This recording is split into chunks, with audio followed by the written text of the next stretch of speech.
रात अमावस्या की थी। वो रात जब पूरा गांव दियों से जगमगा रहा था। हर घर में खुशियां थी, पर काली चौदिस की छाया किसी को दिख नहीं रही थी। गांव बेलापुर के बाहर पुराने जंगल के किनारे एक छोड़ी हुई हवेली थी, जिसे लोग काली हवेली कहते थे।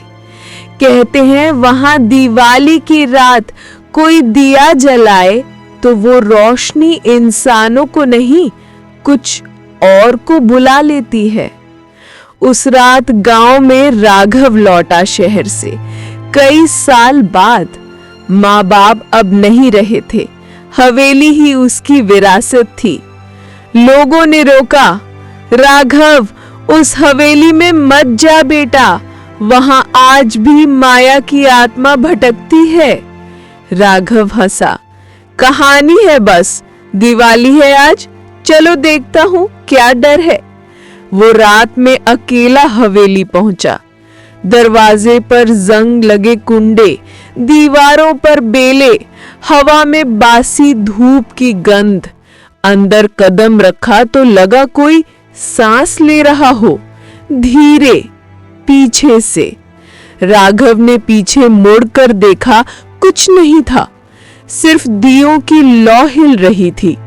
उसने अपने साथ लाया दिया निकाला और हवेली के बीचों बीच रख दिया। जैसे ही उसने दिया जलाया, हवा का एक झोंका आया और सारा अंधेरा जैसे जाग उठा। कोनों से किसी की धीमी हंसी सुनाई दी। फिर कोई लौ जलाने आया है। आवाज किसी औरत की थी। राघव ने टॉर्च की रोशनी घुमाई, लेकिन कुछ नहीं दिखा। दीवार पर टंगी एक पुरानी पेंटिंग थी। एक औरत की लाल साड़ी में, माथे पर बड़ा बिंदी और हाथ में दिया। उसकी आंखें चमक रही थी, जैसे जिंदा हो। राघव ने घबरा कर नजरें फेर ली, पर फिर कुछ गंध आने लगी, चमेली के फूलों की, और फिर कदमों की आहट। कौन है वहां? उसने चिल्लाया। अचानक छत से कोई परछाई उतरी, धीरे धीरे जमीन पर उतरी और उसकी टॉर्च की रोशनी में वही चेहरा उभरा, माया। लाल साड़ी में, हाथ में दिया, पर चेहरा इंसानी नहीं, आंखें काली, दांत लंबे। वो मुस्कुराई, तुम लौ लाए हो, अब ये लौ तुम्हें ले जाएगी। राघव ने टॉर्च फेंकी, भागने की कोशिश की, पर दरवाजा बंद था। हर बार जब वो खिड़की की ओर दौड़ता, उसे दिखता बाहर वही हवेली, वही दिए, वही अंधेरा, जैसे वो किसी चक्र में फंस गया हो। माया करीब आई, बोली, हर दिवाली कोई न कोई दिया यहाँ जलाता है और हर बार एक नई आत्मा मिल जाती है। राघव की आंखों से डर टपक रहा था। मुझे जाने दो, वो चिल्लाया। माया मुस्कुराई, अब बहुत देर हो चुकी है, क्योंकि तुम्हारा दिया बुझ चुका है। और अगले ही पल हवेली में वो लौ बुझ गई। बाहर गांव में किसी को हल्की सी हवा का झोंका महसूस हुआ और किसी ने देखा एक नया दिया हवेली की खिड़की में जल रहा है। वो दिया जो राघव के हाथ से नहीं, उसकी आत्मा से जल रहा था। सुबह हुई तो गांव में अफवाहें फैल चुकी थीं। लोग कह रहे थे, काली हवेली में रात को किसी ने दिया जलाया था, वो दिया अब भी जल रहा है। कुछ ने कहा किसी की चीख सुनी थी आधी रात को, पर किसी ने जाकर देखा नहीं, क्योंकि जो वहां गया वो लौटकर कभी नहीं आया। गांव के मंदिर के पुजारी पंडित हरिराम ने घंटी बजाते हुए कहा, उस हवेली में फिर से कोई आत्मा फंसी है। लोगों ने पूछा, कौन? पंडित ने आंखें मूंदी, राघव, वही जो शहर से लौटा था। पर उसी समय हवेली के बाहर किसी ने राघव को देखा। वो जैसे जिंदा था, मगर आंखें खाली थीं। वो चुपचाप गांव की गलियों से गुजरता हुआ लोगों को देखता नहीं था। उसकी चाल धीमी थी, चेहरा निर्विकार, जैसे कोई नींद में चल रहा हो। बच्चों ने डरकर दरवाजे बंद कर लिए और जब किसी ने उसके पास जाकर पुकारा, राघव भाई, वो पलटकर बोला नहीं, बस धीमे से मुस्कुराया और उसके होठों से वही गंध निकली, चमेली और धुएं की। उसी रात गांव के बाहर जंगल में 3 दोस्त धीरज, सोनू और कबीर जश्न मना रहे थे। धीरज बोला, अरे वो हवेली का किस्सा सुना, कहते हैं वहां भूत है। कबीर हंसा, भूत प्रेत कुछ नहीं होता। सोनू बोला, चल आज वहीं चलते हैं, दिवाली की रात है, मजा आएगा।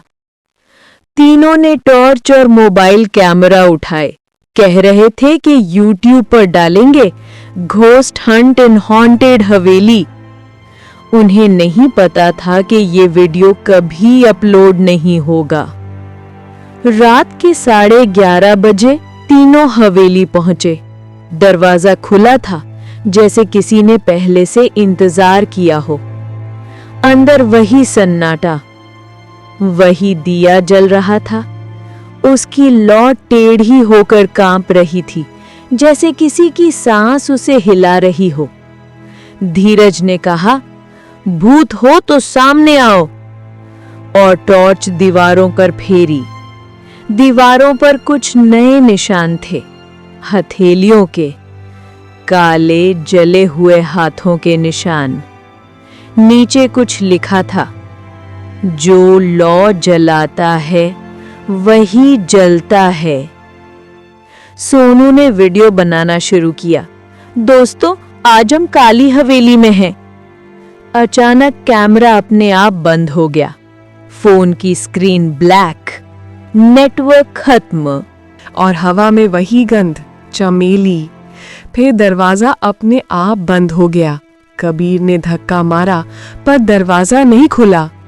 पीछे से एक धीमी आवाज आई, कौन लौ जलाने आया है? तीनों पलटे, वही लाल साड़ी वाली औरत माया, चेहरा अध जला, आंखें अंगारे जैसी। वो बोली, हर दिवाली तुम लोग हंसते हो, पर कोई मेरे दीप बुझा देता है। आज मेरे दीप जलेंगे तुम्हारे खून से। धीरज डर के मारे बोला, हम चले जाते हैं, हमें माफ करो। माया पास आई, बोली, माफी, अब वो शब्द इस हवेली में नहीं बोला जाता। दीवारों से अजीब आवाजें आने लगी, जैसे कोई करहा रहा हो, जैसे सैकड़ों आत्माएं सांस ले रही हों। सोनू ने देखा, दीवार पर पेंटिंग थी, जिसमें पहले सिर्फ माया थी, अब वहां राघव का चेहरा भी उभर आया था। उसने चीखते हुए कहा, ये पेंटिंग बदल रही है, पर तब तक देर हो चुकी थी। दिए की लौ अचानक भड़क उठी और कमरे में धुएं के साथ एक परछाई फट पड़ी, राघव की आत्मा। वो बोला, भागो, वो तुम्हें भी ले लेगी। पर वो आवाज धुएं में गुम हो गई। कबीर ने दरवाजा तोड़ा, किसी तरह बाहर भागे, पर जब गांव पहुंचे तो देखा घड़ी में फिर वही 11:30 बज रहे थे। उन्हें लगा जैसे वक्त रुक गया हो। गांव में सब सो रहे थे, पर हर घर की खिड़की में एक दिया जल रहा था, बिना किसी ने जलाए। उन दियों की लौ सीधी नहीं थी, टेढ़ी टेढ़ी, जैसे किसी की आंखें उन्हें देख रही हों। सोनू ने कांपते हुए कहा, हम बाहर आ गए हैं ना? धीरज बोला, पता नहीं, कुछ अजीब लग रहा है। तभी पीछे से किसी ने धीरे से कहा, अब तुम अंदर हो। तीनों ने पलटकर देखा, गांव गायब था, सामने वही हवेली थी और उनके पीछे दरवाजा बंद हो चुका था। रात अब गहरी हो चुकी थी। बाहर दिवाली के दियों की हल्की रोशनी थी, लेकिन हवेली के अंदर सिर्फ अंधेरा था, वो अंधेरा जो रोशनी को निगल लेता था। धीरज, सोनू और कबीर उस हवेली के अंदर कैद थे। उन्हें लग रहा था जैसे हवा में भी कुछ जीवित है जो उनके सांस लेने की आवाज सुन रहा है। हम ये जगह खा जाएगी, सोनू ने फुसफुसा कर कहा। धीरज ने कांपते हुए जवाब दिया, हम किसी तरह बाहर निकलेंगे, बस दरवाजा ढूंढना। लेकिन हवेली के हर दरवाजे के पीछे फिर वही कमरा निकल आता था, वही दिया, वही परछाई, वही ठंडी हवा। धीरे धीरे उन्हें एहसास हुआ, ये हवेली जगह नहीं, एक जाल है। अचानक ऊपर से किसी के कदमों की आवाज आई, धीरे, भारी, ठक ठक ठक, और फिर वो हंसी, वही चमेली की गंध के साथ आती हुई हंसी। अब लौ जल चुकी है, आवाज दीवारों से टकराकर गूंज रही थी। तीनों ने ऊपर देखा, सीढ़ियों पर कोई खड़ा था, लाल साड़ी में लिपटी परछाई, हाथ में दिया, और उस दिए की लौ काली थी। कबीर बोला, ये क्या है? लौ तो पीली होती है। माया मुस्कुराई, ये लौ उस आत्मा से जलती है जो हवेली में फंसी होती है। जब कोई मरता है, उसकी आत्मा इस लौ को जलाती है। अब तुम्हारी बारी है। उसने दिया जमीन पर रखा और फर्श फट गया। नीचे काली धुंध उठी जिसमें सैकड़ों हाथ बाहर निकल आए। वो हाथ धीरज के पैर पकड़ने लगे। धीरज चिल्लाया, बचाओ, मुझे नीचे खींच रही है। कबीर ने उसे पकड़ा, मगर वो हाथ इतने ठंडे थे कि उसकी उंगलियां सुन्न हो गईं। सोनू ने पास पड़ी लकड़ी उठाई और दिए को बुझाने की कोशिश की, पर जैसे ही उसने फूंक मारी, उसकी सांस लौ में समा गई और लौ और ज्यादा चमकने लगी, अब नीली हो गई। माया हंसी, अब एक लौ और बढ़ गई। अब ये हवेली कभी अंधेरी नहीं होगी। तभी हवा में किसी और की आवाज आई, बस करो माया। वो राघव था।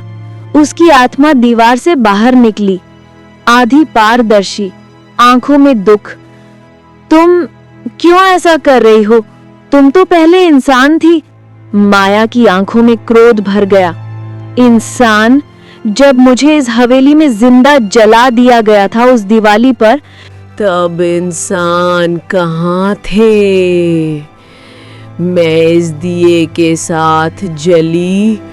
अब हर दिवाली कोई मेरे लिए दिया जलाता है तो मैं उसकी आत्मा लौ में बांध लेती हूँ। राघव बोला, माया, श्राप का अंत तभी होगा जब कोई दिया अपने लिए नहीं, तुम्हारी शांति के लिए जलाए। माया की आंखों में आंसू चमके। एक पल के लिए वो रुक गई, पर तभी पीछे से सोनू ने चिल्लाया, इसे खत्म करो, ये चुड़ैल है। उसने पास रखा माचिस का डिब्बा उठाया और एक नया दिया जलाने की कोशिश की। माया की आंखें फिर से क्रोध में भर गई। तुम इंसान कभी नहीं सीखोगे। उसने हाथ फैलाए और हवा में सारे दिए एक साथ भड़क उठे। पूरा कमरा जलते प्रकाश से भर गया। जब रोशनी कम हुई, धीरज और कबीर जमीन पर बेहोश थे। सोनू गायब, बस एक दिया जल रहा था और उस लौ में सोनू का चेहरा झलक रहा था। राघव बोला, तुम फिर से एक आत्मा ले चुकी हो। माया बोली, ये हवेली तब तक रोशनी मांगेगी जब तक मेरा श्राप खत्म नहीं होता। राघव ने गहरी सांस ली। तो मुझे बताओ, श्राप कैसे टूटेगा? माया ने धीरे से कहा, जब कोई इस हवेली में दिया जलाए बिना डर के, मेरे लिए नहीं, मेरे पापों के लिए प्रार्थना के रूप में, तब शायद ये लौ शांत हो जाएगी। राघव ने कहा, तो मैं वो दिया जलाऊंगा। माया चौंकी, तुम? पर तुम तो आत्मा हो। राघव मुस्कुराया। आत्मा भी अगर सच्चे इरादे से जले तो अंधेरा हट सकता है। उसने अपनी हथेली आगे बढ़ाई, उससे हल्की सी रोशनी निकली। वो रोशनी दिए के पास जाकर टिक गई। धीरे धीरे दिए की काली लौ सुनहरी हो गई। माया पीछे हटी, उसकी आंखों से आंसू बह निकले। दीवारें कांपने लगी, हवेली की छत से धूल गिरने लगी और फिर हवा में वो आवाज गूंजी, श्राप पूरा हुआ। अगले ही पल सब कुछ शांत। माया की परछाई धीरे धीरे मिट गई और हवेली के बाहर पहली बार सुबह की रोशनी आई। धीरज और कबीर जागे। अब हवेली खाली थी, दीवारें टूटी थी, दिया बुझ चुका था, पर उस दिए की राख में उन्हें एक अक्षर दिखा, शांति। दोनों बाहर निकले, गांव लौट आए। लोगों ने कहा, काली हवेली की लौ आखिर बुझ गई। लेकिन उस रात जब पूरा गांव सो गया, धीरज ने अपनी जेब में हाथ डाला। अंदर कुछ गर्म महसूस हुआ। वो निकाला एक छोटा सा दिया जो अपने आप जल उठा और उसकी लौ फिर से काली थी। सुबह की पहली किरणों के साथ हवेली की कहानी खत्म लग रही थी। गांव वाले चैन की सांस ले रहे थे। सालों बाद पहली बार दिवाली बिना डर के बीती थी, लेकिन जो कोई नहीं जानता था वो ये कि असली श्राप अभी खत्म नहीं हुआ था, वो बस रूप बदल चुका था। धीरज उस रात सो नहीं पाया। हर बार जब वो आंखें बंद करता, उसे हवेली की दीवारों से आती वो फुसफुसाहट सुनाई देती, दिया बुझा नहीं, लौ अभी बाकी है। वो उठा, बाहर गया और देखा कि आंगन में धुंध छा गई है। धीरे से उसने दिया निकाला। वो अपने आप जल उठा, बिना माचिस के। लौ काली थी, लेकिन उसमें हल्की सी सुनहरी झिलमिलाहट थी, जैसे दो आत्माएं एक लौ में बंधी हों। धीरज ने कांपती आवाज में कहा, राघव, माया, क्या तुम हो? हवा थम गई। फिर उसके सामने धुंध में दो आकृतियां उभरी, एक पुरुष, एक स्त्री, राघव और माया। लेकिन इस बार उनके चेहरे शांत थे। माया बोली, धीरज, तुम्हारे भीतर अब वो लौ है। हमारा श्राप खत्म हुआ, पर हवेली की आत्माएं अब तुम्हारे दिए से बंध चुकी हैं। धीरज हक्का बक्का रह गया। क्या मतलब? राघव बोला, अब हर दिवाली जब कोई दिया जलाएगा, उसकी लौ तुम्हारे भीतर गूंजेगी, और अगर किसी ने भय में दिया बुझाया तो वो आत्मा तुम्हारे दिए में समा जाएगी। धीरज चिल्लाया, नहीं, मैं ये नहीं चाहता। माया ने बस इतना कहा, श्राप कभी खत्म नहीं होता, वो सिर्फ नया रक्षक ढूंढता है। और अगले ही पल दोनों परछाइयां धुंध में गायब हो गईं। दिन बीत गए।